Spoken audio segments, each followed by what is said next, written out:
தோழர்கள் அனைவருக்கும் வணக்கம். தமிழ்நாடு இனி தொடர் அரசியல் வகுப்பினுடைய 49வது நிகழ்வு இது. நாம் பழைய வரலாறுகளை தொடர்ந்து பார்த்து கொண்டிருக்கிறோம். நான் பின்னால சொல்ல போற ஒன்றை ஒரு முன்னறிவிப்பா சொல்றதா இருந்தா, இன்றைய வகுப்பு என்பது பழைய காலம் பற்றியதாக மட்டும் இல்லாமல் நம்முடைய காலத்தில் இந்த ஆண்டு இந்த மாதம் நாம் சந்தித்துக் கொண்டிருக்கிற ஒரு வினா தொடர்பான அலசலாகவும் அமையும். அது ஒரு புதிரா இருக்கட்டும், நான் கடைசியில் அதை பற்றி சொல்றேன். நமக்கு இந்த பின்னால வரைக்கும் வந்துட்டு சங்க காலம், சங்கம் அறிவிய காலம், பல்லவர் காலம், பாண்டியர் காலம், சோழர் காலம் எல்லாம் முடிச்சு விஜயநகர சாம்ராஜ்யம் வரைக்கும் வந்துட்டு, அப்புறம் சேர நாட்டினுடைய வரலாறு, கேரளம், அது வரைக்கும் வந்துட்டு நம்ம திருப்பி போற மாதிரி ஆச்சு. இந்த களப்பிரர் காலம் தொடர்ந்து ஒரு இடைவெளி இருந்துகிட்டே இருக்கு. அதை பற்றி நமக்கு எதுவும் செய்திகள் தெரியவில்லை என்று நாம மட்டும் இல்ல, வரலாற்று ஆசிரியர்கள் அப்படிதான் சொல்றாங்க. அதனாலேயே அது இருண்ட காலம் எனப்படுகிறது. உண்மையிலேயே இருண்ட காலம் தானா, யாருக்கு இருண்ட காலம் போன்ற கேள்விகள் அவ்வப்போது எழுப்பப்படுகின்றன. இப்பதான் நமக்கு இந்த களப்பிரர் காலம் பற்றிய ஒரு வரலாற்று நூல் தோழர் சேகர் நினைக்கிறேன் எனக்கு அனுப்பியிருந்தார், புலனத்தில் அனுப்பியிருந்தார். அருமையானது ஒரு வாய்ப்புன்னு நான் எடுத்து படிச்சிருக்கிறேன். உண்மையிலேயே அருமையான ஒரு நூல். அது எழுதியிருக்கிறவர் மயிலை சீனி வேங்கடசாமி. ஒரு பேரை பொதுவா வரலாறு படிக்கிறவர்கள் எல்லோரும் நாம் கேள்விப்பட்டிருப்போம். இருந்தாலும் நம்ம அவரை பற்றிய ஒரு அறிமுகத்தை நமக்கு முன்னால வச்சுக்கிறது நல்லது. பொதுவா வரலாறு படிக்கும் போதெல்லாம் மீண்டும் மீண்டும் நமக்கு வந்து கொண்டே இருப்பார். வரலாற்று ஆசிரியர்களால், மற்றவர்களால், இயக்கவர்களால் மயிலையார் என்று அன்போடும் மதிப்போடும் குறிப்பிடப்படுகிற அவர் இந்த புத்தகத்தை, களப்பிரர் காலம் பற்றி அவர் எழுதியிருக்கிற இந்த புத்தகம் 75ஆம் ஆண்டு எழுதியிருக்கிறார். 75ஆம் ஆண்டுன்னா அவருக்கு 75 வயசு. அப்புறம் ஒரு 5 வருடங்கள் தான் இருக்கிறார். 80ல அவர் மறைந்திருக்கிறார். ஏற்கனவே இவர் பௌத்தமும் தமிழும் பற்றி எழுதியிருக்கிறாரு. தமிழும் சமணமும் பற்றி அவர் எழுதின புத்தகத்தை தான் அடிப்படையா வைத்து நான் சமணமும் தமிழும் பற்றி பேசினேன். அதுக்காகவும் அதை படிச்சேன். பௌத்தமும் தமிழும், கிறித்துவமும் தமிழும், இதை பற்றியெல்லாம் படிக்கணும். ஏராளமா எழுதியிருக்கிறார். 80 ஆண்டு கால வாழ்க்கையில நிறைய எழுதியிருக்கிறாரு. அவருடைய அண்ணன்களில் ஒருவரான சி.டி. கோவிந்தராஜன் ஒரு தமிழறிஞர், திருக்குறள் காமத்துப்பால் நாட்கள், திருமயிலை நான்மணி மாலை எல்லாம் எழுதியிருக்காரு. அவரிடமிருந்து தமிழ் கற்று வருகிறார். நீதி கட்சி நடத்திய திராவிடன் இதழினுடைய ஆசிரியர் குழுவில் பணிக்கு சேர்ந்திருக்கார் இளம் வயதிலேயே. ஓவியத்தில் ஆர்வம், சாந்தோ மாநகராட்சி பள்ளியில ஆசிரியராக இருந்திருக்கிறார். ஒரு முயற்சி எடுத்த ஒரு வரலாற்று ஆய்வாளர். ஏதோ இங்க ஒரு புத்தகம், அங்க ஒரு புத்தகம் என்று சில பக்கங்களை படித்து விட்டு அதன் அடிப்படையில் வரலாறு எழுதுவது என்று இல்லாமல், பிராமி, கிரந்தம், தமிழ் என்று கல்வெட்டு எழுத்துக்களை எல்லாம் படித்து ஆராய்கிற திறமை பெற்றிருக்கிறாரு. கன்னடம், மலையாளம் கற்றுக்கொண்டிருக்கிறாரு. சமண பௌத்த மதங்களை பற்றி, அந்த கோயில்களை பற்றி, தொல்லியல் களங்களை ஆய்வு செய்திருக்கிறாரு. தமிழ் எழுத்தாளர் சங்கத்தினுடைய தலைவராகவும் இருந்திருக்கிறார். இவரை பற்றி பாரதிதாசன் அழகா ஒரு இயற்றி இருக்கிறார். தமிழையே வணிகமாக்கி தன் வீடும் மக்கள் சுற்றம், தமிழிலே பிழைப்பதற்கும் தலைமுறை தலைமுறைக்கு தமிழ் முதலாக்கி கொண்ட பல்கலை தலைவன் எல்லாம் தமிழ் சீனி வெங்கடத்தின் கால் தூசும் பெறாதார் என்பேன் அப்படின்னு தமிழை வணிகமாக்கினவர்கள், தமிழை கொண்டு பிழைத்தவர்கள், தலைமுறை தலைமுறைக்கு தமிழை கொண்டு சொத்து சேர்த்தவர்கள், இந்த பல்கலைக்கழக தலைவர்கள், இவர்கள் எல்லாம் நம்ம சீனி வெங்கடசாமியின் முன்னால கால் தூசும் பெறமாட்டார் என்று பாவேந்தர் சொன்னார். அவர் வயதை ஒப்பிட்டு பார்க்கிற 36 வயசுல கிறிஸ்தவமும் தமிழும் எழுதுறார், 40 வயதுல பௌத்தமும் தமிழும் எழுதுறார். 54 வயதில் சமணமும் தமிழும் ஒரு பகுதி எழுதி முடிக்கிறார். இப்படி நிறைய அவரை பற்றி செய்திகள் இருக்கு. இலக்கிய வரலாறு எழுதியிருக்கார். 19ஆம் நூற்றாண்டில் தமிழ் இலக்கியம். அப்புறம் துளு நாட்டு வரலாறு பற்றி எழுதுறாரு. 76 எழுதிய நூல் தான் இந்த களப்பிரர் ஆட்சியில் தமிழகம். இன்னைக்கு நாம் எடுத்துக்கொண்டது அதுதான்.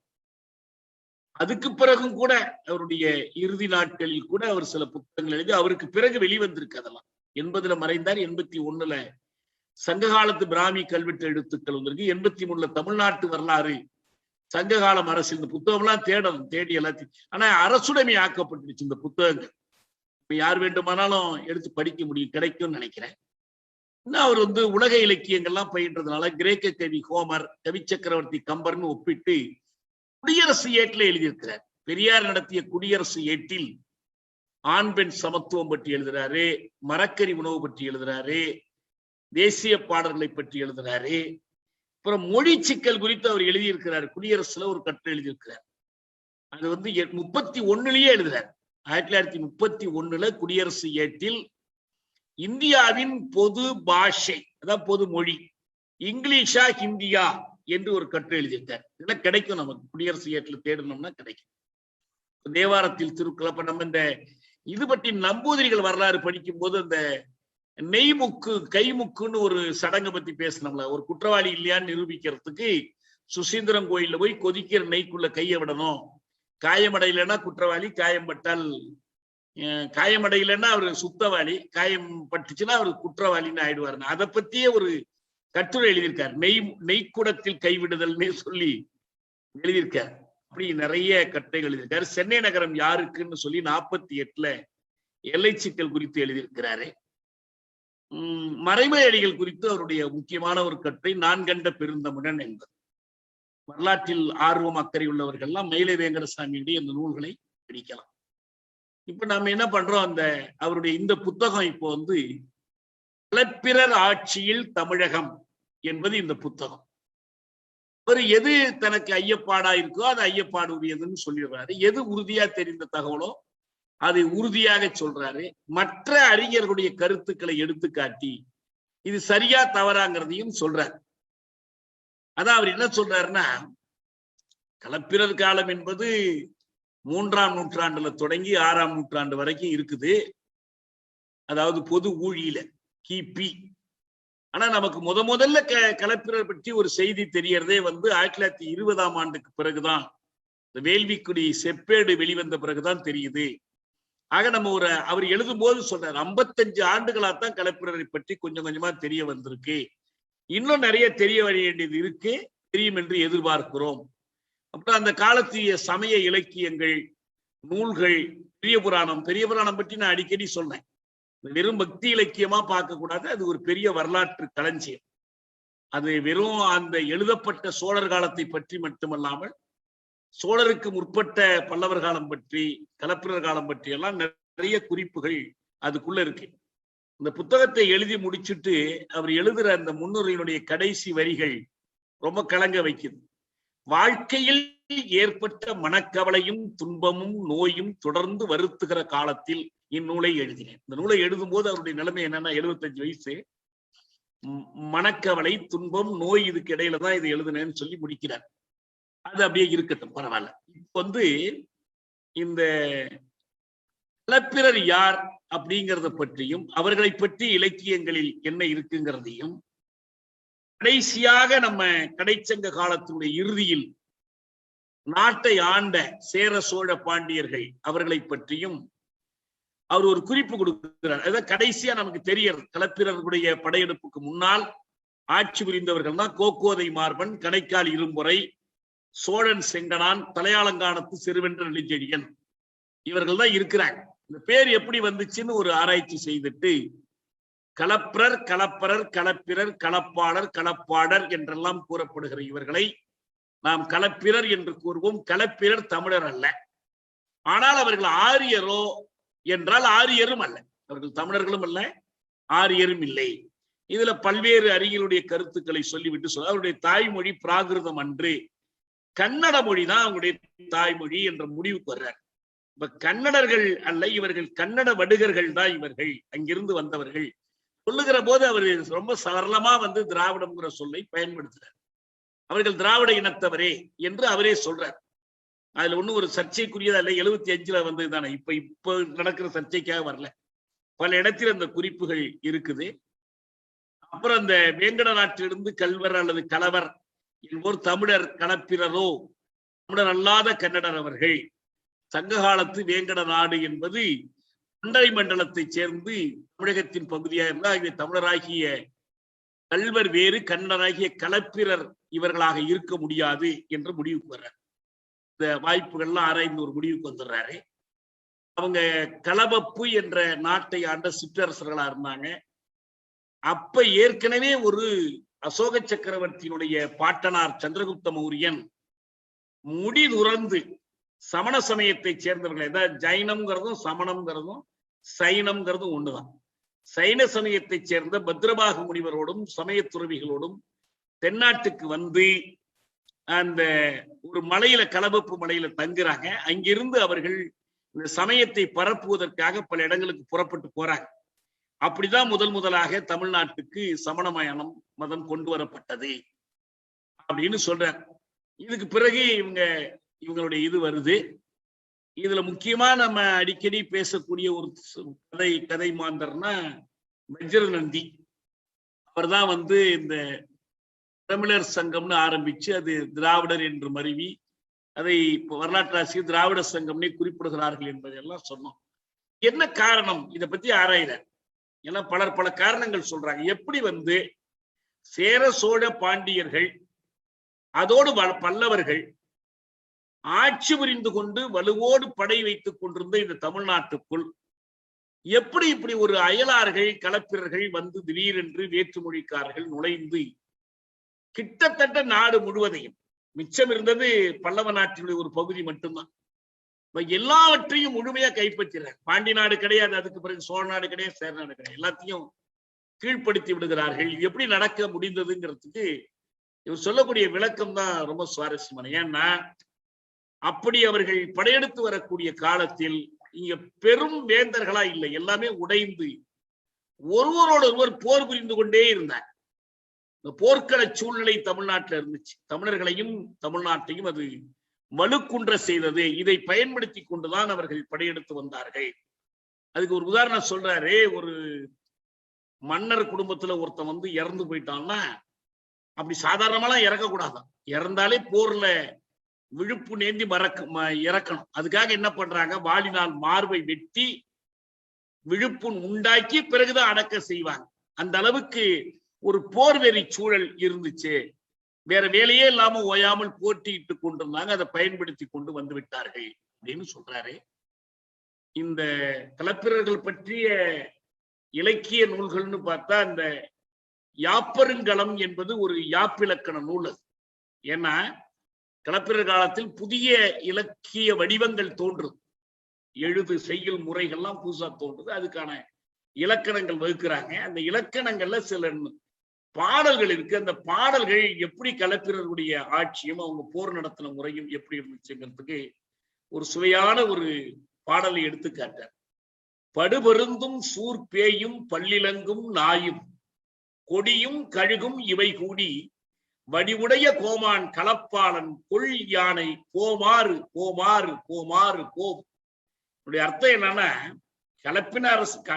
கலப்பிர அரசனுடைய யானை படைகள் போர்க்களத்துக்கு புறப்பட்டுச்சுன்னா பேய்கள், நரிகள், ஓநாய்கள், நாய்கள், பருந்துகள், கழுகுகள் இதெல்லாம் பிணந்தினக்கூடியவை. அந்த சேனைக்கு பின்னாலேயே போகுமா. ஏன்னா இவங்க போனா நிறைய பேர் செத்து மடிவார்கள், நமக்கு நல்ல தீனி கிடைக்கும் என்று இந்த பிணந்தின்னி பிராணிகள் பின்னாலேயே போகும் அப்படின்னு சொல்ற. இந்த சேர சோழ பாண்டியர்களை சிறையிட்டு தலையிட்ட போது அந்த மூவரசர்கள் பாடியவை என்று யாப்பருங்கல விருத்தி உரையில் ஒவ்வொருத்தருக்கும் ஒரு கவிதை, ஒரு பாடல் கொடுத்திருக்கிறாங்க. சேரமன்னன் பாடுறான். திணை விதைத்தார் முற்ற திணை உணங்கும் சென்னல் தனை விளைத்தார் முற்ற மதுதானாம் கடைசீர் முரசுணங்கும் சங்குணங்கும் மூரித்தேர் தானை அரசுணங்கும் அச்சுதந்தன் முற்றத்து. ஒவ்வொரு மன்னரும் பாடுறாங்க, அவங்களுக்கு ஏற்பட்ட அந்த நிலைமையை பற்றி பாடுறாங்க. பாண்டியர்கள், சேரர்கள் பாடுறாங்க. இது என்ன முக்கியமா கவனிக்க வேண்டியதுன்னா, இந்த எல்லா பாடல்களையுமே அச்சுதன் என்று களப்பிர மன்னனுக்கு பெயர் குறிப்பிடப்படுது. அப்ப அவங்க வந்து அச்சுதன் என்பது ஒரே ஒருத்தருடைய பெயரா இருக்காது, அது ஒரு வம்சம், களப்பிர அரசர்களுடைய பொது பெயர். இப்ப ராஜராஜ சோழன், விஜயாலய சோழன், ராஜேந்திர சோழன், கரிகால சோழன் என்று இருப்பது போல இந்த களப்பிர மன்னர்களுக்கு எல்லாமே அப்படி ஒரு அச்சுதன் என்ற பெயர் இருந்திருக்குது என்று யூகிக்கிறார். தனித்தனி மன்னர்களுடைய பெயர்கள் இல்லை. அப்ப இந்த களப்பிர அரசர்களுக்கு அந்த வைணவ பெயர் அச்சுதன் என்பது சிறப்பு பெயராக இருந்திருக்கணும் என்று கருதுறார். அப்ப அந்த ஒரு இவங்களுடைய கொடிகளை பார்த்தீங்கன்னா அந்த மூவேந்தர்களை வென்றதன் அடையாளமாக அவர்களுடைய கொடிகளை எல்லாம் தங்கள் கொடியில இணைச்சுக்கிறார்.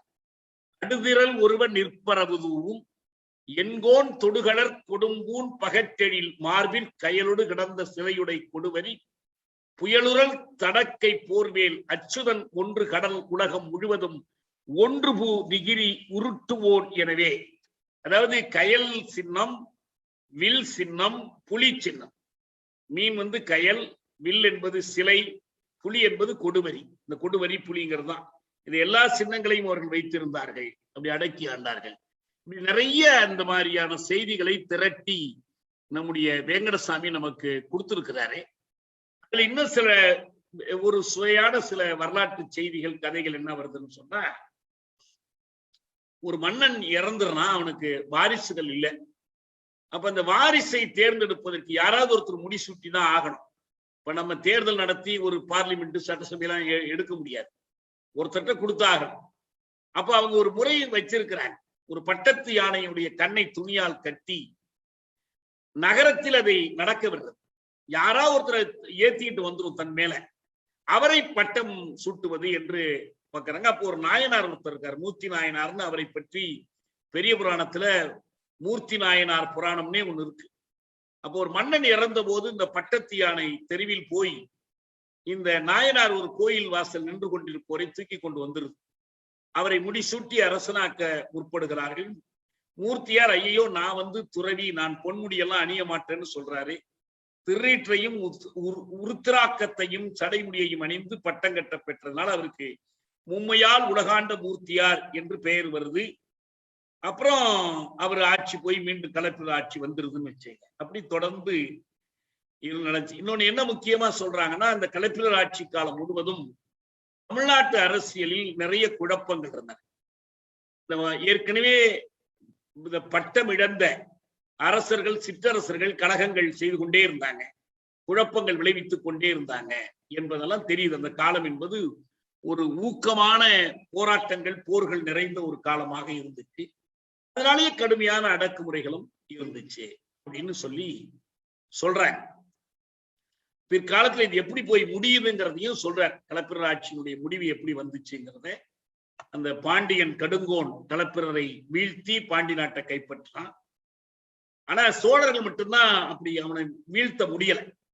இப்ப ரேநாட்டில் அவங்க வந்து சிற்றரசர்களை ஆட்சி நடத்தி கொண்டிருக்கிறாங்க. அவங்க வந்து களப்பிரருக்கு அடங்கி அரசாண்டு கொண்டிருந்தாங்க. இப்ப பாண்டியன் கடுங்கோன் வென்ற பிறகு பல்லவர்கள், விஷ்ணு பல்லவன் களப்பிரரை வீழ்த்தி அந்த நாட்டை சோழர்களுக்கு பிடித்து கொடுத்தான். அப்படிதான் வந்து அந்த நாடு மீட்கப்பட்டது அப்படிங்கிறாங்க. இது இவ்வளவுதான் நமக்கு கிடைக்கிற தகவல் சாரம், இவ்வளவுதான். வேற ஒன்றும் தனித்தனி மன்னர்களுடைய பெயர் மற்றது கிடைக்கல. ஆனா வேற செய்திகள் என்ன நிறைய கிடைச்சிருக்குதுன்னா, அதே காலத்தில் இந்த ரேநாட்டு சோழர்களா ஆட்சி புரிந்தவர்களை பற்றி நிறைய விவரம் இருக்கு. அதை விட ரொம்ப சுவையான ஒரு விவரம் வந்து சிங்கள அரசர்களை பற்றி. இலங்கையினுடைய அரசாட்சியினுடைய வரலாற்றை நம்ம பின்னால பார்த்தோம்னா அதுக்கு ரொம்ப பயனுள்ள தகவல்கள் இருக்கு. அவங்க எப்படி வந்து மன்னர்கள் ஒருவரை ஒருவர் சரி புரிந்து கொன்று ஆட்சி பிடிக்கிறதுலயே செலவிட்டார்கள் என்பதெல்லாம் வருது. அது வந்து தனியா கிடைக்குது, இவங்களை பத்தி கிடைக்கல தவிர அது நிறைய கிடைக்குது. இன்னொன்று, இவர்கள் காலத்தில் மதங்கள், சமயங்கள் எப்படி இருந்தன என்ற செய்தி நிறைய வருது. அவர்கள் வைணவம்னு சொன்னாங்க, ஆனா அவர்கள் காலத்தில் தான் சமணம் பௌத்தம் பெருமளவில் தழைத்தன. சமணர்கள் பெருமளவில் தமிழ்நாட்டுக்குள் நுழைந்து அவங்க பரப்புரை செய்யறாங்க. அதுலதான் இந்த வஜ்ரநந்தி ஒருத்தர், அவர் ஒரு சங்கத்தையே ஆரம்பிக்கிறார், சமண சங்கத்தை ஆரம்பிக்கிறார். அதே போல பௌத்தர்கள். இப்ப இது வந்து ஒரு பக்கம் வைதீக மதம் நுழைகிற முயற்சி, அது பெரிய அளவுல ஆதிக்கம் பெற முடியல. சில நேரத்தில் களப்பிரர்கள் அவர்களுக்கு சில சலுகைகள் கொடுக்குறாங்க, நிலங்கள் கொடுக்குறாங்கிறதுலாம் அந்த பூலாங்குறிச்சி கல்வெட்டுல இருக்குன்னு முந்தைய ஒரு தடவை நம்ம பார்த்தோம். ஆனா அதே நேரத்தில் அவர்களை கட்டுப்படுத்தி வைக்கிறாங்க. அதனால்தான் இவங்களை பற்றிய செய்திகளை அவங்க வெளியிடாம இருக்காங்கன்னு சொல்றாங்க. இன்னொரு பக்கத்துல சைவம் வைணவம் என்பது அப்பதான் தோன்றி வளர்ந்து வந்துகிட்டு இருக்கு. அதெல்லாம் சமணத்துக்கோ பௌத்தத்துக்கோ ஈடு கொடுக்க முடியல. உண்மையிலேயே தமிழ்நாட்டில் மக்கள் கடைபிடிக்கக்கூடிய சமயங்களாக முதலிடத்தில் சமணமும் 2ஆம் இடத்தில் பௌத்தமும் இருந்தன என்பதுதான் உண்மை. அதான் களப்பிரர் காலத்தினுடைய ஒரு தனித்தன்மை. அவங்க வைணவத்தை சார்ந்திருக்காங்க. சில பேர் ஒரே ஒருத்தர் சைவத்தை சார்ந்து போறாரு. அப்புறம் சமணம் பௌத்தத்திற்கு அவங்க ஊக்கம் கொடுக்குறாங்க. அப்புறம் மொழிகள்னு பாத்தீங்கன்னா அவங்களுடைய கன்னடம், பிராகிருதம், அப்புறம் பாலி மொழி, பௌத்தர்களால் கொண்டு வரப்பட்ட பாலி மொழி. ஆனா நிறைய தமிழ் இலக்கியங்கள் அந்த காலத்தில் படைக்கப்படுது. தமிழ் இலக்கியங்கள், புதிய செய்யுள் வடிவங்கள், இப்படி நிறைய படைக்கப்படுது. இதுல இந்த செய்திகளோடு நமக்கு என்ன முக்கியமா நம்ம இன்னைக்கு தெரிஞ்சுக்க வேண்டிய செய்தியா இருக்குதுன்னா, இந்த அவங்க களப்பிரர்களுக்கும் பிராமணர்களுக்கும் என்ன உறவு இருந்துச்சு? ஒரு சில வரலாற்று ஆசிரியர்கள் பிராமணருக்கு பகைவர். நம்ம கூட இவரு சொன்னோம், பொற்கோ சொன்னாருன்னு சொன்னேன், அவர்களை அடக்கி வச்சிருந்தாங்கன்னு. இன்னொரு பக்கத்துல பிராமணர்களுக்கு அவர்கள் நிலதானங்கள் கொடுத்தாங்க அப்படின்னு சொல்லியும் வருது. அது மற்றவர்களுக்கு கொடுத்தது போல அவங்களுக்கும் கொடுத்தார்கள் என்றெல்லாம் வருது. களப்பிர பிராமணருக்கு தானம் கொடுத்து ஆதரித்ததை அகலிடமும் அமருலகும் என்ற ஒரு பாடல் வெளிப்படுத்து. பொறுகடல் வளாகம் ஒருகுடை நிழற்றி இருபிறப்பாளர் கிருநிதி ஈந்து மனமகிழ்ந்து அருள் புரி பெரும் அச்சுதர் கோவேன்னு அந்த மன்னரை பற்றி பாடுறாங்க. சேக்கிழார் பெரிய புராணத்துல இதை தெளிவா எடுத்து காட்டுறாரு. அவர் ரொம்ப வருத்தப்பட்டு என்ன பாடுறாருன்னா, சேக்கிழாரை பொறுத்த வரைக்கும் என்ன அநியாயமா இருக்கே, சமணமும் பௌத்தமும் வளருதே, நம்முடைய சிவ வழிபாடு அது மாதிரி இல்லையே, அது அடங்கி போயிடுச்சே என்று அந்த வார்த்தைகளை ரொம்ப கடுமையான சொற்கள் போடுறார். யார்? சேக்கிழார். பரிவயிர் தலையும் பாயும் பீலியும் தடுக்கும் மேனி செரியும் முக்குடையுமாகி திரிபவர் எங்குமாகி அறியும் சமய நூலின் அளவினில் அடங்கி செய்வ நெறியினில் சித்தஞ்செல்லா நிலைமையில் நிகழும் காலை என்று அவர் அவ்வளவு வருத்தப்படுறார். களப்பிர வீழ்ச்சி காலத்திற்கு பிறகுதான் இந்த சமயங்கள் பழைய நிலையை ஈட்ட முடிந்தது. களப்பிர காலம் என்பது சமணம் பௌத்தத்திற்கு நல்ல காலமா இருந்துச்சு, மற்றவர்கள் ஒடுங்கி இருந்தார்கள் என்பது தெரியுது. இரண்டாவது, அந்த சமணர்களை பற்றி ஒரு செய்தி உண்டு. நம்ம ஏற்கனவே மயிலை சீனி வெங்கடசாமி அந்த சமணமும் தமிழும் நூல்ல ஒண்ணு சொல்றார். அவர் சொல்றாரு, இந்த மாதிரி நான் சமணமும் தமிழும் பற்றி ஒரு புத்தகம் எழுதிட்டு இருக்கிறேங்கிறார். ஏற்கனவே என்ன எழுதியிருக்கிறீங்க? பௌத்தமும் தமிழும் பற்றி எழுதியிருக்கேன். ஓ, அப்ப இந்து மதமும் தமிழும் பற்றி கூட நீங்க எழுதுவீங்களா அப்படின்னு கேட்கிறார். இவர் சிரிச்சுக்கிட்டே எல்லாமே எழுதலாங்கிற, எனக்கு கிறிஸ்தவம் தமிழும் எழுதியிருக்கிறாரு. அப்ப அவர் ஒண்ணு சொல்றாரு, ஓஹோ, இந்த சமணர்கள்னா இந்த அம்மனமா அலைவாங்களே கையில ஒரு மயிர்பீலியை வைத்துக் கொண்டு என்று அவர் கேட்பார் அவருடைய நண்பர். அப்ப அவர் என்ன சொல்றாருன்னா, சமணர்கள்ல பல நிலைகள் இருக்கிறாங்க. மிக தீவிரமான துறவு நிலையை மேற்கொண்டவர்கள், உயிர் கொள்ளாமையை ரொம்ப உயிராக கொண்டவர்கள், ஒரு சிறு கண்ணுக்கு தெரியாத உயிரினத்திற்கு கூட தீங்கு நேர்க்க கூடாதுன்னு நினைக்கிறவங்க, அவங்கதான் அந்த தலைமுடியை கையாலேயே பிடுங்கி கொள்றது, எந்த ஜீவராசிக்கும் தீங்கு நேரக்கூடாதுன்னு சொல்லி ரொம்ப கடுமையா இருப்பாங்க. அவர்கள் மலை குகையில போய் தவம் இயற்றுவார்கள். அந்த மாதிரிலாம் இருக்கு. ஆனா அதுதான் எல்லா சமணர்களும் அர்த்தம் கிடையாது. சமண மதத்தை சேர்ந்த மக்கள் எல்லாம் அப்படி இருக்க மாட்டாங்க. இந்த மலை குகைகள்ல போய் அவங்க இருக்கிற சம்பந்தமா நம்முடைய தோப் பரமசிவம் அவர்கள் ஒரு நூல் எழுதியிருக்காரு. அழகர் மலை பற்றி நீங்க படிச்சிருக்கலாம். அதை தவிர அவருடைய பேட்டிகள்லாம் வந்திருக்கு வலையொலியில். மாணவர்களை அழைத்து கொண்டு போய் இந்த மதுரையை சுற்றி இருந்த மலைகளை பற்றி அவர் காட்டுவார். அந்த எண்பெருங்குன்றம்னே அதுக்கு பேர், 8 பெரும் மலைகள் என்ற அர்த்தத்துலதான் அது வருது. சேக்கிழார் பெரிய புராணத்துல சொல்றாரு, அந்த ஒவ்வொரு 8 மலைகளிலும் 8000 பேர் இருந்தாங்கன்னு அர்த்தம் கிடையாது. அந்த இதுல திருவாலவாய பதிகத்துல என்ன சொல்றாருன்னு திருஞான சம்பந்தர், எண்பெருங்குன்றத்து 8000 சமணர் அப்படின்னு சொல்லுவார். 8000, அதே போல கழிவிலேற்றியதுன்னு 8000, 8000 அர்த்தம் கிடையாது. அந்த 1000ன்னு சொன்னா நிறைய பேர்னு அர்த்தம், ஒரு பெரிய கூட்டம்னு அர்த்தம், அவ்வளவுதான். ஆயிரமா திரண்டாங்கன்னா 1000னா ஒரு பெரிய கூட்டம். அந்த 8 மலைகள்லயும் இருக்கக்கூடிய நூற்றுக்கணக்கான அந்த சமணர்கள் அவர்கள் அங்க இருந்து பண்ணாங்க. அப்படிப்பட்டவர்களுக்கு களப்பிரருடைய ஆதரவு இருந்துச்சு. அந்த களப்பிர ஆதரவு போனதுக்கு பிறகுதான் சைவ சமயம் மேலோங்கி வருகிற போதுதான் அவங்க கடுமையா தண்டிக்கப்பட்டார்கள். நாம் இந்திய ஒரு வகுப்புல அதை பத்தி சொல்லியிருக்கேன். தண்டிக்கப்பட்டாங்க, சிரச்சேதம் பண்ணாங்க. இந்த சமணம் தமிழ் உரையில கூட சொல்லியிருக்கேன். அந்த கழிவில் ஏற்றியதுல உண்மையிலேயே நடந்ததுதான். அவர்களுக்கு எதிரான அந்த கடுமையான தண்டனைகள், வாதத்தில் தோற்றால் அவர்களை எரித்து விடுவது, இந்த மாதிரி பல இது நடந்திருக்கு. இப்ப இந்த பின்னணியில தான் இப்ப என்ன ஒரு முக்கியமான சர்ச்சை இப்ப எழுதுன்னு சொன்னா, இந்த வஜ்ரநந்தி பற்றிய சர்ச்சை தான். என்ன சர்ச்சைனா, நம்ம அண்மையில போன மாதம் 12ஆம் தேதி நம்ம சென்னையில் தமிழரா திராவிடரான்னு ஒரு கூட்டம் நடந்துச்சு. நீங்க எல்லாம் தொடர்ந்து கவனிச்சுட்டு வருவீங்கன்னு நினைக்கிறேன். அது நாம் தமிழர் ஏற்பாடு பண்ண கூட்டம். அந்த கூட்டத்தில் நம்ம தோழர் மணியரசன், தோழர் வெங்கட்ராமன், அப்புறம் இன்னும் சில பேர் எல்லாம் பேசினாங்க. ரொம்ப முக்கியமான ஒரு உரையாக அன்று காலையில ஆசான் செந்தமிழன் பேசினார். ஒரு சங்க காலம் பற்றி தான் அவருடைய உரை. அந்த உரையில் அவர் சொல்லக்கூடிய ஒரு செய்தி ரொம்ப ஆய்வுக்குரியதா எனக்கு தோணுச்சு. அதனாலதான் அதை பத்தி நான் கொஞ்சம் தீவிரமா படிக்க ஆரம்பிச்சேன். என்ன சொல்றாருன்னா, இந்த உரையினுடைய முக்கியமான பகுதி நான் படிக்கிறேன். களப்பிரர்களிடமும் பல்லவர்களிடமும் தமிழர்கள் வீழ்ந்த பிறகு சங்க காலம் ஒரு முடிவுக்கு வந்தது. அது முடிவுக்கு வந்த போது தமிழர்கள் எதனை இழந்தார்கள் என்ற ஒரு கருத்தை சொல்லிவிட்டு உரையை நிறைவு செய்கிறேன். 3ஆம் தமிழ்க்கழகம் வீழ்ச்சி அடையவில்லை, அது வீழ்த்தப்பட்டது. 3ஆம் தமிழ்க்கழகம் வஜ்ரநந்தி என்ற ஒரு சமண முனிவனால் வீழ்த்தப்பட்டது. இதை என்றுமே மறக்காதீர்கள், எப்பொழுதும் இதை மன்னிக்காதீர்கள். இதை மன்னிக்கவே கூடாது, மறக்க கூடாது, மன்னிக்க கூடாது. ஏனென்றால் அவன் ஒரு பெரும் பாவம் செய்தான். தமிழை திறமிலம் என்று அவன் எழுதினான். இதைவிட பெரிய பாவம் இந்த இடத்திற்கு எவனும் செய்ய முடியாது. எந்த தமிழை ஓரறிவதுவே உற்றறிவதுவே என்று உலகத்திற்கு உயிரின தோற்றத்தை கூறிய தமிழை அவன் திறமிலம் என்று எழுதினான். பெரியோரை வியக்க வேண்டியதில்லை, சிறியோரை இழிக்க வேண்டியதில்லை என்ற சமத்துவத்தை பாடிய தமிழை அவன் திறமிலம் என்று எழுதினான். எழுத தெரியாமலா எழுதினான்? இல்லை, வேண்டுமென்றே எழுதினான். களப்பிரருடைய ஆட்சியில் வாழ்ந்த ஒரு முனிவன் அவன். களப்பிரர்கள் தமிழர்களை அழிக்க வேண்டும் என்பதற்காகவே வந்தவர்கள். அவர்கள்தான் இங்கு வைதிக பிராமணர்களை பெரும் எண்ணிக்கையில் குடியமர்த்தினார்கள்.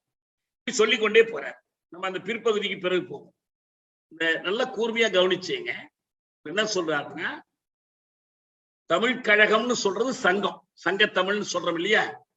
முதற் சங்கம், இடைச்சங்கம், கடைச்சங்கம். இந்த முதற் சங்கம் இடைச்சங்கம் என்பது உண்மையிலேயே நிலவியதா, எத்தனை ஆண்டுகள் இருந்தது என்பது பற்றியெல்லாம் நமக்கு உறுதியான சான்றுகள், தகவல்கள் இல்லை. ஏன்னா நமக்கு கிடைத்திருப்பது எல்லாமே தொல்காப்பியம் தான்.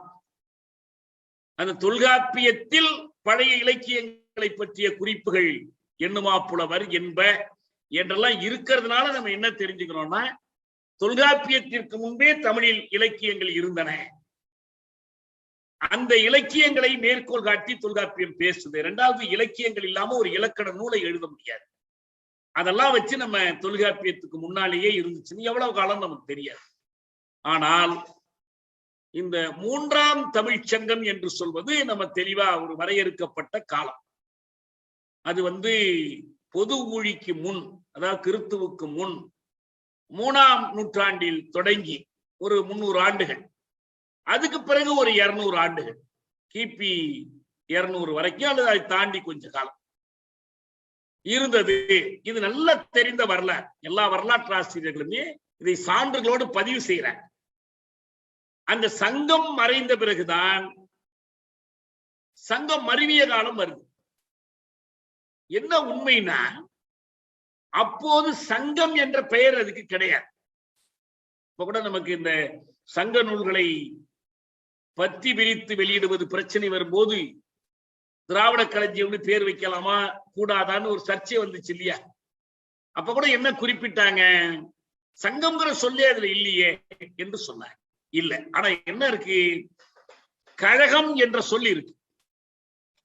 சங்ககால இலக்கியங்கள்லயே கழகம் இருக்கு, கூடல் இருக்கு. மதுரையில் சங்கம் வைத்திருந்த காரணத்தினால்தான் நமக்கு மதுரை நகரத்திற்கே என்ன பேருன்னா கூடல் மாநகரம்னு பேர். கூடல் மாநகரம்னா சங்கம் வளர்த்த மதுரைன்னு தான் அர்த்தம். இப்ப இந்த சொற்கள்லாம் இருக்கு சங்கம் என்பதற்கு.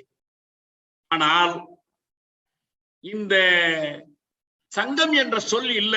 ஆனா இப்ப இவர் என்ன வைக்கிறார்னா, வஜ்ரநந்தி வந்த பிறகு அவரு 457 ஏதோ ஒரு அவருடைய காலம் ஒண்ணு சொல்றாங்க. கொஞ்சம் கொஞ்சம் வேறுபாடு இருக்கு, முன்ன பின்ன இருக்கு. 470 கிளியமா சொன்னா 470 அதான் வஜ்ரநந்தி சங்கம் அமைக்கிற காலம். அவரு வைக்கிற பேரே சங்கம் தான். அவர் வைக்கிற பேர் திரமிழர் சங்கம்னு பேர். அந்த திரமிழர் தான் காலப்போக்கில் திரிந்து திராவிடர் ஆயிற்று. அதனாலதான் செந்தமிழன் என்ன சொல்றாருன்னா, நீ பெரிய பாவம் செய்து விட்டாய், தமிழை திரமிழ் என்று மாற்றியதால் அது இன்றைய வரைக்கும் ஒரு சிக்கல் ஆயிடுச்சு, பெரும் பாவம் செய்து விட்டாய்னு குற்றஞ்சாட்டார். என்ன முக்கியமா பார்க்கணும்னா, அவர் தமிழர் கிடையாது. யாரு? வஜ்ரநந்தி தமிழர் கிடையாது. அவர் ஆரியர். அவர் தான் அல்லது எப்படி தமிழர் அல்ல. அவர் அந்த சங்கத்துக்கு பேர் வைக்கிறாரு, திரமிழர்னு வைக்கிறார். அவருக்கு தமிழ் என்பது, தமிழ் ஈழுங்கிறத உச்சரிக்கிறது நமக்கு தமிழர்களையும் மலையாளிகளையும் தவிர வைக்க எல்லாருக்குமே கஷ்டம். நீங்க இப்ப கூட ஆந்திராவில் பாத்தீங்கன்னா சில சோழ மன்னர்கள் அங்க போய் எல்லாம் ஆட்சியெல்லாம் பண்ணிருக்கிறாங்க. ஆனா சோழர்களுக்கு அவங்க என்ன பேருன்னா, சோழர்னு சொல்ல வராது, அவங்க சோழர் என்றுதான் சொல்லுவாங்க. அண்மையில் கூட ஒரு படம் வந்துச்சு, ராஜேந்திர சோழன் அல்லது ராஜராஜ சோழன் அப்படின்னு சொல்லுவாங்க. உச்சரிப்பு இல்ல அவங்களுக்கு. தெலுங்குலயும் கிடையாது, ஆனா மலையாளத்துல மட்டும் உண்டு. தமிழ்லயும் நம்ம எழுத்தே தான் அவங்களும் போடுவாங்க. நம்ம போடுற அழகரம் தான் அவங்களும், சிறப்பு அழகரம் தான் அவங்களும் போடுவாங்க. அதனால இயல்பாவே என்னாச்சு, பவழம் என்பது பவளம் என்று தெரியுது இல்லையா? அழகரம் வராம என்ன பண்றோம், பவளம் அப்படின்னு போடுறோம். இப்ப அந்த மாதிரி என்ன பண்ணிடுறாங்கன்னா, இந்த பெயரை தமிழ், திரமிழ், திரமிழ், அப்ப தமிழர் திரமிழர் ஆயிடுறாங்க. இது பாவாணர் கொடுக்கிற விளக்கம், நம்ம கற்பனையா கொடுக்கறது இல்லை. பாவாணர் தான் இந்த விளக்கம் கொடுக்கிறார். அப்படிதான் என்ன பண்றாங்கன்னா, திரமிழர் சங்கம் என்று அவர் தொடங்குறார். அதுக்கு முன்னால் அந்த பேரே சங்கம் என்ற பேரே இல்லை. தமிழ் சங்கம்னு ஒண்ணு இருந்து அந்த சங்கத்தோட பேரை போய் இவர் திரமிழர் சங்கம்னு மாத்தல. ஏன்னா சங்ககாலம் முடிந்து 200 ஆண்டுகளுக்கு கழித்துதான் இவர் வர்றாருங்க. 475 பாத்துங்க, 3ஆம் நூற்றாண்டுடைய முற்பகுதியோட சங்கம் முடிஞ்சு போச்சு. அப்ப பாண்டிய நான்களுடைய ஆட்சியில தான் அது முடியுது. அதுக்கான காரணங்களை வேறு சில வரலாற்று ஆசிரியர்கள் சொல்லியிருக்கிறாங்க. ஒரு உதாரணமா கே பிள்ளை இதை பத்தி பேசுறார். நான் மிஞ்சி கூட ஒரு தடவை அதை எடுத்துக்காட்டேன். கே பிள்ளை சங்க காலம் ஏன் முடிவுக்கு வந்துச்சு, சங்கம் ஏன் கலைந்து போனுச்சு, சங்கம் தொடரல என்பதற்கு அவர் ஒரு காரணம் சொல்றார். மதுரை மாநகரில் நடைபெற்று வந்த கடைச்சங்கம் கிபி 3ஆம் நூற்றாண்டின் தொடக்கத்தில் முடிவுற்றது. 3ஆம் நூற்றாண்டு தொடக்கம்னு உங்களுக்கு தெரியுது இல்ல, 200 சொச்சோன்னு அர்த்தம். 3ஆம் நூற்றாண்டின் தொடக்கம்னா 210, 220 இந்த மாதிரி காலத்துல முடிவுற்றது. பாண்டி நாட்டில் மிக கொடிய பஞ்சம் நேர்ந்ததாகவும் 12 ஆண்டுகள் அது நீடித்து மக்களை வாட்டியதாகவும் பாண்டிய வேந்தன் சங்கப்புலவர்களை பாதுகாக்க இயலாதவனாய் வெளியே பல இடங்களுக்கும் சென்று வாழும்படி அவர்களுக்கு விடை கொடுத்து அனுப்பிவிட்டான் என்றும், அத்துடன் தமிழ்ச்சங்கம் இறுதி முடிவை எய்தியது என்றும் செவி வழி செய்திகள் கூறுகின்றன. இதுதான் செவி வழி வரலாறுகள் கூறுகின்றன. தமிழ்ச்சங்கம் முடிவதற்கு வேறு காரணங்களையும் சிலர் காட்டுவர். ஆனா அதை எதுக்குமே போதிய சான்றுகள் இல்லை. ஆனா ஒண்ணு என்ன உறுதினா, 3ஆம் நூற்றாண்டின் தொடக்கத்தில் சங்கம் முடிந்தது, தமிழ்ச்சங்கம் என்பது முடிந்தது. சரியா சொன்னா தமிழ் கழகம் முடிந்தது, தமிழ் கூடல் முடிந்தது. இந்த கழகம்னு சொல்றதுக்கான ஒரு நல்ல சான்று என்னன்னா, நம்ம அந்த பரஞ்சோதி முனிவருடைய திருவிளையாடல் புராணத்துல ஒரு பாட்டு இருக்கு. என்ன சொல்லுவாங்கன்னா, கண்ணுதர் பெருங்கடவுளும் கழகமோடு அமர்ந்து கண்ணுறத் தெரிந்தாய்ந்த பசுந்தமிழ் ஏனை மண்ணிடை சில இலக்கண வரம்பிலா மொழி போல் என்னிடை பட கிடந்தா என்னவும் படுமோங்கிற இந்த முதல் பகுதி வச்சுங்க. கண்ணுதர் பெருங்கடவுளும், நெற்றி கண்ணுடைய சிவபெருமான் அர்த்தம். இந்த நெற்றி கண் என்பதனுடைய அர்த்தமே எப்படின்னா ஆறாவது வீரல் மாதிரி அது மூன்றாவது கண், ஆய்வு கண்ணுன்னு அர்த்தம்.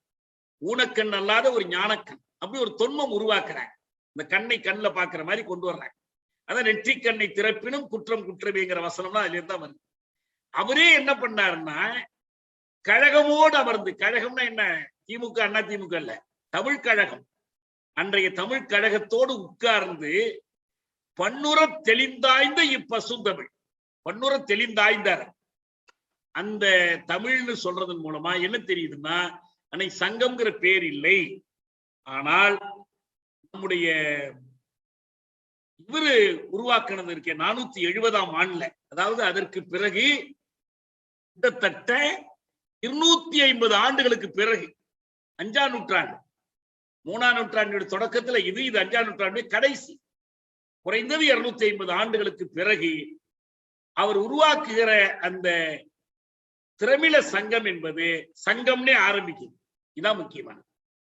திரமிழ கழகம் இல்லை, பழைய தமிழ் கழகத்தினுடைய தொடர்ச்சினா திரமிழ கழகமோ திரமிழ கூடமோ வரும். இது திரமிழ சங்கம். ஏன்னா இந்த நம்ம தமிழ்ச்சங்கம் தவிர, அன்னைக்கு அந்த பேர் இல்லைன்னா கூட தமிழ்ச்சங்கம் தவிர இன்னும் 2 சங்கங்கள் இருந்துச்சு. ஒன்று பௌத்த சங்கம், பௌத்தர்கள் பௌத்த துறவிகள் ஒன்று கூடினால் அதற்கு ஒரு சங்கம்னு பேர், இதுதான் பௌத்த சங்கம். இன்னொரு சங்கம் ஜைன சங்கம். இந்த சங்கம் என்பது துறவிகள் கொண்ட ஒரு கூட்டத்திற்கு வழங்கப்பட்ட ஒரு பெயர். அதுல எல்லாரும் போய் சேர முடியாது, அந்த துறவிகள் மட்டும்தான் ஒண்ணு சேர முடியும். இப்ப ஏராளமான சமணர்கள் மதுரைக்கு வந்த போது அவர்களுக்கெல்லாம் சேர்த்து, எல்லா இடத்துலயும் இருக்கிறவங்களுக்காக சேர்த்து கூட ஒரு சங்கத்தை நிறுவுகிறார். அது தமிழ்நாட்டில் நிறுவப்படுகிற காரணத்தினால் தமிழ்நாட்டின் ஜைன சங்கம்ங்கிற அர்த்தத்துல திரமிழ சங்கம்னு பேர் கொடுத்தார். அவ்வளவுதான். இது வரலாற்று ஆசிரியர் பிற்காலத்துல எழுதும் போதெல்லாம் திரமிழ சங்கம்ங்கிறத திராவிட சங்கம்னு எழுதிட்டு போயிடுறாங்க. நான் முந்தைய கூட எடுத்துக்காட்டினேன். அவர் திரமிழன்னு பேர் வைக்கிறாரு, கே பிள்ளையில இருந்து எல்லோருமே திராவிட. அது பரவாயில்ல, அது ஒரு மொழி திரிபு, உரு திரிபு தான், அதனால ஒண்ணும் கெட்டு போயிடல. ஆனா கடைசி தமிழ்ச்சங்கம் நீடித்ததாகவும் அந்த தமிழ்ச்சங்கத்தை இந்த வஜ்ரநந்தி கைப்பற்றி தமிழ்ச்சங்கம்ங்கிற பெயரை தடை செய்து திரமிழ சங்கம்னு மாற்றியதாகவும் செந்தமிழ சொன்னேன். உன்னுடைய உரை பதிவை நான் திரும்ப திரும்ப கேட்டுட்டேன். எப்படி சாத்தியம் இது? 3ஆம் நூற்றாண்டின் தொடக்கத்தில் கலைந்து போன சங்கத்தை 5ஆம் நூற்றாண்டின் கடைசியில் வந்த ஒருவர் எப்படி கலைக்க முடியும்? வேற ஒண்ணு கூட இருக்கலாம். என்ன இருக்கலாம்னா, பஞ்சத்தினால கலைஞ்சு போனுச்சு, வேறு காரணத்தினால கலைஞ்சு போனுச்சுங்கிற மாதிரி 3ஆம் நூற்றாண்டில் கலப்பிரர்கள் வந்துடுறாங்க, 250 வாக்குல வந்துடுறாங்க. இப்ப கலப்பிரர்கள் வந்து கலைச்சிட்டாங்கன்னு சொன்னா கூட ஏத்துக்கலாம், வாய்ப்பு இருக்குது. ஆனா கலப்பிரர்களை அல்ல, இங்க பேச்சு வந்து இவரை பத்தி தான். யாரை பத்தி? வஜ்ரநந்தியை பத்தி. பாகுபத்திர முனிவருடைய சீடராகிய வஜ்ரநந்தியை பத்தி தான் இங்க பேச்சு. அவர் எப்படி கலைக்க முடியும்? அந்த மாதிரி வந்து அவர் என்ன சொல்றாரு, இந்த வஜ்ரநந்தி செஞ்ச அந்த பாவச் செயலை பற்றி கோபத்தோடு அவர் சொல்ற செய்திகள் என்ன, மன்னிக்க முடியாது, மறக்க முடியாது, மறக்க கூடாது, மன்னிக்க கூடாது. அவன் யாரு? அவன்னா அந்த வஜ்ரநந்தி திரமிழம் என்று எழுதினான். எழுத தெரியாமலா எழுதினான்? இல்லை, வேண்டுமென்றே எழுதினான். அதாவது இவன் நம்ம மதுரைன்னு உச்சரிக்க தெரியாம மெஜுரா அப்படின்னு வெள்ளக்கார சொல்லிட்டான்னா, திருநெல்வேலின்னு உச்சரிக்க தெரியாம திண்ணவேலி என்று அவன் எழுதிட்டான்னா பின்னால மாத்திக்கலாம், அது வேற செய்தி. ஆனா அது வேண்டுமென்றே இந்த பெயர் விளங்கக்கூடாது, இதை மறைப்பதற்காகவே செஞ்சான்னு சொல்றது எப்படி நியாயமா இருக்க முடியும்? பிற்காலத்தில் திராவிடம்னு ஒரு இயக்கம் வரப்போகுதுங்கிறதுக்காக அன்னைக்கே அவன் செஞ்சிருப்பானா என்ன? அது மாதிரிலாம் வாய்ப்பு இல்லை. அவங்க வந்து கலப்பிரர்கள் தமிழர்களை அழிக்க வேண்டும் என்பதற்காகவே வந்தார்கள். அவர்கள் தான் இங்கு வைதிக பிராமணர்களை பெரும் எண்ணிக்கையில் குடியமர்த்தினார்கள். இதெல்லாம் உண்மையா இருக்கலாம். இதற்கெல்லாம் பூலாங்குறிச்சி கல்வெட்டு சான்றுகள் இருக்கின்றன. பல்லவர்கள் தங்களை பரத்வாஜ கோத்திரர் என்று அழைத்துக் கொண்டார்கள். அதுக்கான காரணங்கள் இருக்கு, அது வேறு செய்தி. ஆனா என்ன முக்கியமானதுன்னா, இதுல பல்லவர்களை எதுக்கு இருக்கிறாங்க? பல்லவர்களுக்கும் அந்த நேரத்திய பாண்டிய நாட்டுக்கும் தொடர்பே இல்லை, அந்த நேரத்திய மதுரைக்கும் தொடர்பே இல்லை. சேர சோழ பாண்டியர்களை எல்லாம் இவங்க களப்பிரர்கள் ஒடுக்கியதற்கு பிறகு ஏதோ ஒரு மூலையில் அவங்க தக்க வைத்துக் கொண்டிருந்தாங்க தங்களுடைய ஆட்சியை. பல்லவர்கள் ஒரு மூலையில, அவங்களுக்கும் இந்த முனிவர் இருக்கிறாரு வஜ்ரநந்திக்கும் எந்த தொடர்பும் கிடையாது. தமிழ சங்கம் என்று அவன் சொன்னான். இது செந்தமிழன் பேசுறார். தமிழ சங்கம் என்று அவன் சொன்னான். எவ்வளவு இருமாப்பு! இந்த இனத்தின் மீது எவ்வளவு பகை இருந்தால் தமிழ் கழகம் என்று இருந்த கழகத்தை அதே மதுரையில் இது தமிழ் கழகம் அல்ல, தமிழர் சங்கம் என்று கொச்சையாக எழுதி அதை நிறுவி நடத்தினாய். ஆணையை அடித்து துன்புறுத்தி பிச்சை எடுக்க வைப்பதை போன்று எதிரிகள் வந்து உட்கார்ந்து கொண்டு தமிழர் சங்கம் என்று அழைக்க வேண்டும், தமிழர் கழகம் என்று அழைக்க கூடாது என்று மிரட்டினார்கள். இதை நிறுவிவிட்டு அவர்கள் சில நூல்களை இயற்றினார்கள். அந்த நூல்களில் ஒன்றுதான் ஆசாரக்கோவை. இந்த நூல்கள் அவங்க தமிழ் தொண்டு, தமிழ் எதிர்ப்பு பணி பற்றி நம்ம பிறகு பார்ப்போம். ஆனால் நம்ம இவர் மயிலை சீனி வெங்கடசாமி இதை பற்றி ஒரு விரிவான ஆய்வு பண்றார். இந்த வஜ்ரநந்தியினுடைய சங்கமும் தமிழ் சங்கமும் ஒன்றா வெவ்வேறா என்பதை பற்றி அவர் விரிவா ஆராயினார். அவர் என்ன சொல்றார்? நான் வேறு சில அறிஞர்கள் மாதிரி சில குழப்பங்கள் இருக்கிறாங்க. இந்த 3 வகையான சங்கங்கள் இருந்தன, ஒன்றோடொன்று குழப்பிக் கொள்ளக்கூடாது. தமிழ்ச்சங்கத்தினுடைய காலம் முடிந்த பிறகுதான், களப்பிரர் தமிழகத்தை ஆட்சி செய்ய தொடங்கிய பிறகுதான் திராவிட சங்கம் ஏற்பட்டதை தவிர வஜ்ரநந்தியின் திராவிட சங்கம் ஏற்பட்ட பிறகு களப்பிரர் ஆட்சி ஏற்படவில்லை. ஏன்னா இது ஒரு சிலர் என்ன சொல்றாங்க, இவங்க வந்தார், முதல்ல வஜ்ரநந்தி வந்துட்டாரு, இங்க நம்ம மதத்தை பரப்புறதுக்கு வாங்கன்னு களப்பிரர் இவரை கூட்டிட்டு வந்தாரு, தமிழ்நாட்டில் ஜெயின மதத்தை மேலும் உறுதியாக நிலைநாட்டுவதன் பொருட்டு இவங்களை அழைத்தார், அவங்க அழைத்தன் பேரில் தான் இவங்க வந்தாங்க அப்படின்னு சொல்றது தப்பு. கிபி 475 முதல் 575 வரை அவங்க அரசாண்டாங்க. பல்லவ சிம்ம விஷ்ணு களப்பிரரை வென்று சோழ நாட்டை கைப்பற்றி கொண்ட காலத்தில் பாண்டியன் கடுங்கோன் களப்பிரரை வென்று இது பிற்காலத்துல வந்த வரலாறு. இது வெவ்வேறு, இது ஒண்ணுக்கு ஒண்ணு தொடர்பே இல்லை. தொடர்பு இருக்குமானால் இதற்கு சங்கம் என்று பெயரே இருந்திருக்காரு. இடைச்சங்கத்தினுடைய காலம் என்பதை பொறுத்தவரை கிபி 300 வரைக்கும் தான் அதிகம் போனார். அதுல கபிலர், பரணர், ஔவையார், திருவள்ளுவர்லாம் இருந்தாங்க.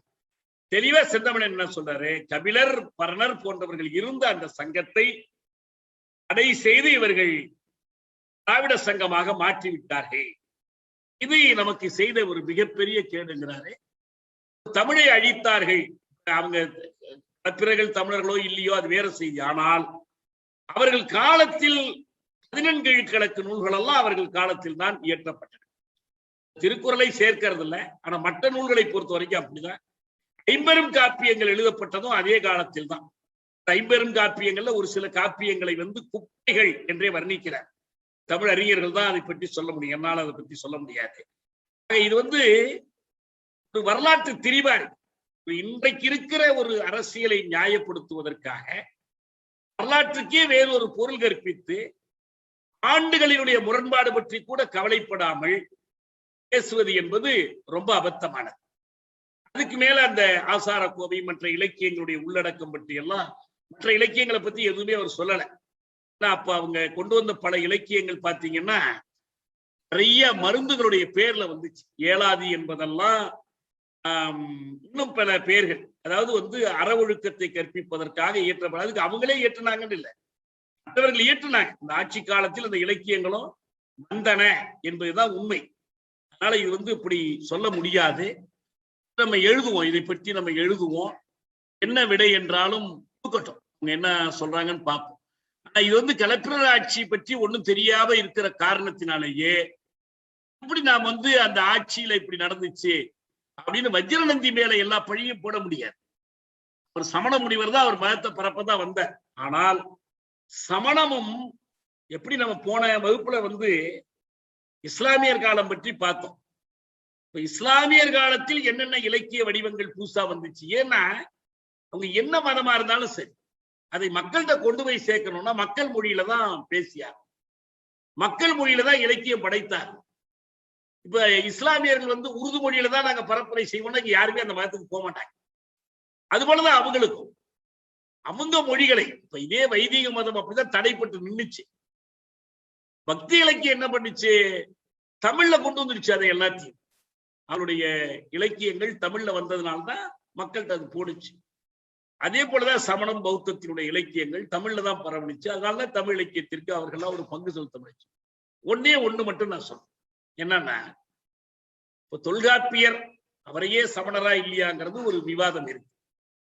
அவர் இந்த ஓரறிவு ஈரறிவு என்றெல்லாம் சொல்வது அது சமண மத கொள்கைன்னு சொல்லக்கூடியவர்கள் இருக்கிறாங்க, இருக்கலாம். எல்லா மதங்கள்லையும் கூட அந்த அறிவு இருக்கலாம், ஓரறிவு ஈரறிவு பற்றிய வர்ணனை எல்லாம் இருக்கலாம், 6 அறிவுகள் பற்றியெல்லாம். ஆனால் தொல்காப்பியரை நீங்க ஒரு மதத்துல சேர்க்க வேண்டியதில்லை. வள்ளுவருடைய கருத்துக்கள் சமணம் சார்ந்தவையா பௌத்தம் சார்ந்தவையா என்ற ஒரு விவாதம் உண்டு. நம்ம ஏற்கனவே அது பௌத்த நெறிகளைத்தான் வள்ளுவம் வலியுறுத்துகிறதுங்கிற முடிவு பேராசிரியர் மருதமுத்து சொல்றாரு. அதை நான் ஏற்றுக்கொண்டிருக்கிறேன், அதுதான் சரியா இருக்கும். ஆனால் தொல்காப்பியத்துக்கு உரை எழுதிய இளம்பூரணார் அவர் தெளிவாகவும் வெளிப்படையாகவும் அவர் ஒரு சமணர். இளம்பூரணார் தான் உரை எழுதுறார் தொல்காப்பியத்துக்கு. அதுதான் வந்து ரொம்ப முக்கியமான உரையா கருதப்படும். அந்த உரையை நாம் அடிக்கடி எதுக்கு குறிப்பிடுறோம்னா, அந்த இளம்பூரணார் உரையில் தான் சொல்லும் பொருளும் சரியா இருக்கணும், ஒரு சொல்லை பிழைபட பயன்படுத்தக்கூடாது, வழுவின்றி பேசணும் என்பதற்கு ஒரு உதாரணம் கொடுக்கிறார். யாரு? இளம்பூரணார். இந்த உதாரணம் என்ன தெரியுமா? நம் நாடு யாதெனில் தமிழ்நாடு என்க. சொல்றது யாரு? இளம்பூரணார். சிலப்பதிகாரத்தில் சேரன் செங்குட்டுவனை போற்றி பாடிய போது இளங்கோவடிகள் இமிழ்கடல் வேலியை தமிழ்நாடு ஆக்கிய இது நீ கருதினை என்று சொல். இப்ப நீங்க இளங்கோவடிகள், சேரன் செங்குட்டுவன் சைவ மதத்தை சேர்ந்தவன், சிவ வழிபாடு செய்யலாம். ஆனா இளங்கோவடிகள் வந்து தன்னை மன்னனாகிற வாய்ப்பு இருக்குன்னு நிமித்திகன் சொன்னதுனாலேயே அண்ணன் இருக்கும்போது நான் துறவியா மாறியவர். ஒரு பெரிய தமிழ் தேசிய காப்பியத்தை படைத்தவர். ஏன்னா சோழ நாட்டில் தொடங்கி பாண்டி நாடு வழியாக சேர நாட்டில் போய் முடிக்கிற ஒரு காப்பியம். முத்தமிழுக்குமான இலக்கிய சான்று சிலப்பதிகாரம். அது வந்து இயல், இசை, கூத்து எல்லாவற்றையும் உள்ளடக்கிய ஒன்று. அதே போல எல்லா சமயங்களை பற்றிய செய்திகளும் அதுல இருக்கு. ஆனா அவர் சமணர் என்று ஒரு கூற்று உண்டு. எப்படி இருந்தாலும் அவர் சைவர் இல்லை. அதே போல பௌத்தம் பற்றிய செய்திகள் வருது. இப்ப மணிமேகலை முழுக்க பௌத்தம் பற்றிய ஒரு பரப்புரையாவே போயிடுது மணிமேகலை. அது சிலப்பதிகாரத்தினுடைய தொடர்ச்சி தான். ஆனால் அப்படி இருக்கிற ஒருவர் தமிழ்நாடு என்ற நாட்டுணர்வை எழுப்புகிறார். ஒரு தமிழ் தேசிய ஓர்மையினுடைய தொடக்க குரல் சிலப்பதிகாரத்திலே வந்தது. ஆனா இளம்பூரணார் 11ஆம் நூற்றாண்டில் உரை எழுதுகிற போது கூட அவர் என்ன சொல்றார்? நம் நாடு ஏதெனில் தமிழ்நாடு என்க என்று சொல்றார். இப்ப நம்ம கேட்கிறோம், இப்ப இந்தியாங்கிற நாடு, பாரதம்ங்கிற நாடு, இதுக்கெல்லாம் இப்படி ஏதாவது இருக்குதான்னா ஒண்ணுமே கிடையாது. அவ்வப்போது வேற்று மொழிகளிலிருந்து இரவல் பெற்ற சொற்களை வைத்துக் கொண்டு ஓட்டிக்கிட்டு இருக்கிறாங்க தேவை கருது. நமக்கு ஒரு நாடாக ஓர் அரசின் கீழ் ஒரு குடையின் கீழ் வராத போதே இந்த சிந்தை இருந்தது. இந்த உரையில கூட செந்தமிழன் ஒரு அழகான உதாரணம். மதுரை தமிழ்ச்சங்கம் என்பது பாண்டிய மன்னன் கீழே தான் நடைபெற்றது. ஆனா அதே தமிழ்ச்சங்கத்துல சோழர்களை புகழ்ந்து, சிற்றரசர்களை புகழ்ந்து எல்லா பாடல்களும் அங்கே அரங்கேற்றப்பட்டன. அப்ப அவங்க தமிழர் என்ற உணர்வோடு செயல்பட்டாங்க. அந்த இடத்துல பாண்டியன், சோழன், சேரன் நல்ல ஒரு செய்தி. அதுல ஒன்றும் பிரச்சனை இல்லை. அப்படி இருக்கும்போது இந்த இளம்பூரணார் எப்படி வந்து சமணம் தமிழுக்கு எதிரானது, வஜ்ரநந்தி வந்து தமிழை கெடுத்துட்டாரு, வஜ்ரநந்தி வந்து தமிழை திரமிழமாக்கி திராவிடத்துக்கு வழிவகுத்துட்டாரு, அங்கிருந்துதான் எல்லா தீமைகளும் தொடங்கின என்று செந்தமிழன் சொல்றாரு. அந்த சமண சமயத்து இளம்பூரணார் தான் எல்லோரும் மேற்கோளாக காட்டுகிற நம் நாடு யாதெனில் தமிழ்நாடு என்கிற அந்த சூத்திரத்தை சொன்னவர், அந்த வாய்ப்பாட்டை வழங்கியவர் அதே இளம்பூரணார். நம்ம இதுல இன்னும் விரிவா பார்க்கலாம். அவர் சொல்றாரு தீண்டாமை எல்லாம் அவங்க கொண்டு வந்தாங்கிறாரு. மாற்றான சான்றுகள் இருக்கு. நம்ம பின்னால விரிவாத சமணம் தமிழ் பற்றி நான் ஏற்கனவே சுருக்கமா பேசியிருக்கிறேன். அது ஒரு விரிவான வகுப்பா எடுக்கும்போது நம்ம அதை பார்க்கலாம். அதனால வேண்டி களப்பிரர் காலம் என்பதை பொறுத்த வரைக்கும் நமக்கு தெரியக்கூடிய செய்திகள் இவ்வளவுதான். இதுதான் அதிகபட்சம். இதுக்கு பிறகு யாராவது எழுதியிருக்காங்களான்னு எனக்கு தெரியல. மயிலை வெங்கடசாமி கொடுக்கறது தான் பெரும்படியான தகவல்கள். அதுவும் இதற்கு மாற்றான தகவல்கள் எடுத்து அளவிடுற. உதாரணமா இந்த காலத்தை பின்போடுகிற ஒரு புகழ்பெற்ற அறிஞர் இருக்கார் இல்லையா, வையாபுரி பிள்ளை. அவரை எடுத்து வைத்துக் கொண்டு அவர் எப்படியெல்லாம் தவறா ஒவ்வொன்றையும் புரிந்து கொள்கிறார், யார் தேர்ந்து இதை எடுத்து எழுதுறாருங்கிறது எல்லாம் அவர் தெளிவா மெய்ப்பிக்கிறார். இந்த இலக்கியங்களை எப்படி பிற்போடுறார் என்பதெல்லாம் மெய்ப்பிக்கிறார். மாற்று கருத்துடையவர்களையும் எடுத்துக்காட்டார். ஒரு சிலருக்கு அந்த ஆண்டு கணக்கை கணக்கெடுக்கிற போது குழப்பம் வருகிறது, அதெல்லாம் எடுத்துக்காட்டார். அதனால நல்ல தெளிவான ஒரு நூல் இது. அக்காலத்திய இலக்கியங்களை நமக்கு அறிமுகப்படுத்தும். இந்த இலக்கியங்களை பற்றிய ஒவ்வொரு சிறு அறிமுகம் இருக்கு.